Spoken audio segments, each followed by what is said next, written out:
The Galactic Council had been very clear about Kepler 438c. The official designation was Extreme Hazard World, Class 9. The unofficial designation among the various species was the Death World. Ambassador Zethkri of the Crystalline Hegemony had personally overseen the survey data compilation. The planet's surface temperature fluctuated between -40 and +60 degrees Celsius within a single rotation. Gravity was 1.8 times standard. The atmosphere contained trace amounts of sulfur compounds that would dissolve most known respiratory systems. Radiation levels from the twin suns exceeded safe exposure limits by a factor of 12.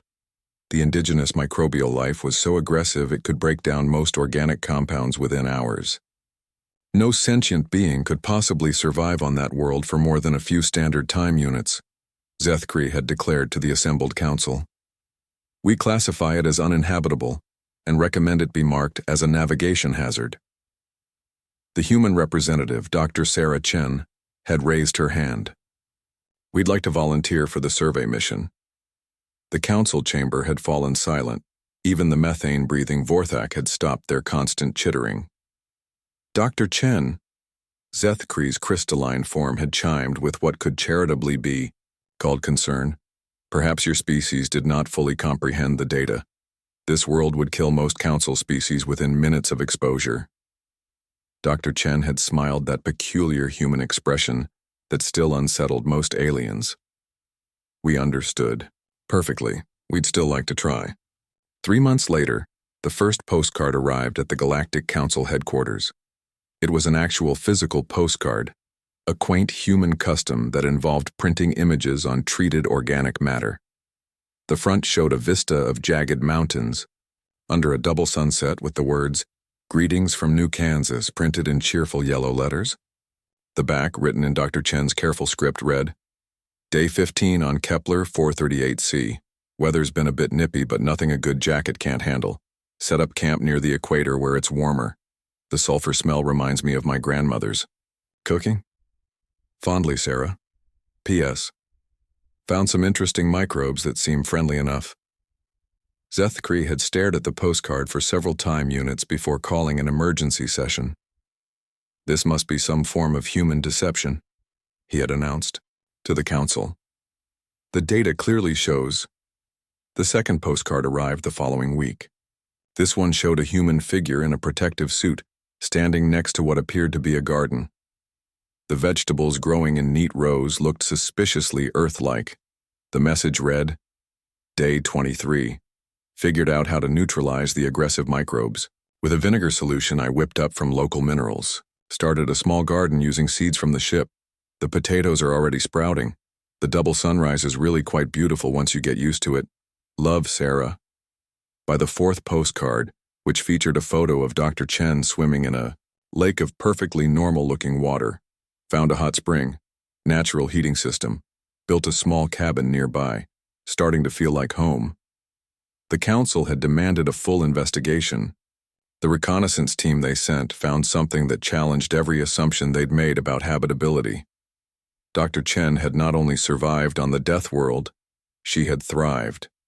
Her small settlement included a functioning greenhouse, a water purification system built from scavenged ship parts and local materials, and what appeared to be the beginning of a small town. How was all Zethkri could manage when they established contact. Dr. Chen, now sporting a healthy tan despite the radiation levels, had laughed. Oh, it wasn't that bad. Humans come from a pretty rough world ourselves, you know. Earth has ice ages, volcanic eruptions, hurricanes, earthquakes, radiation from space, and we evolved alongside some pretty nasty bacteria and viruses. This place just reminded me of camping in Alaska during winter, except with better sunlight. She had gestured to her thriving settlement. The trick was not fighting the environment, but working with it. The sulfur compounds? Great for preserving food and keeping harmful microbes away once you learn to process them correctly. The high gravity? Excellent exercise. The radiation?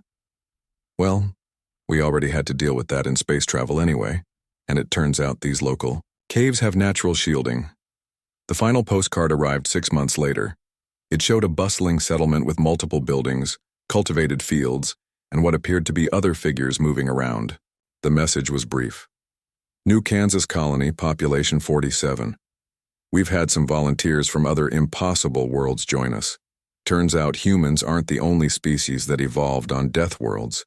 The Vorthak love the sulfur atmosphere, and those rock eaters from Sigma Draconis think the radiation is refreshing. We're thinking of starting a resort. You should visit. Warmly, Sarah and the New Kansas Colonial Council. Zethkri had held the postcard for a long time, his crystalline structure shifting through several colors that indicated deep thought. Finally, he had made an announcement to the Galactic Council. I believe we need to revise our classification systems. It appears that what we call death worlds might simply be home to some species. The human ambassador had smiled again. We prefer the term adventure destinations. 6 months later, New Kansas Colony was officially recognized as the first successful settlement on a Class 9 hazard world. Tourism applications from 17 different species were already being processed. The planet was reclassified as challenging but habitable, human standard. Dr. Chen kept sending postcards.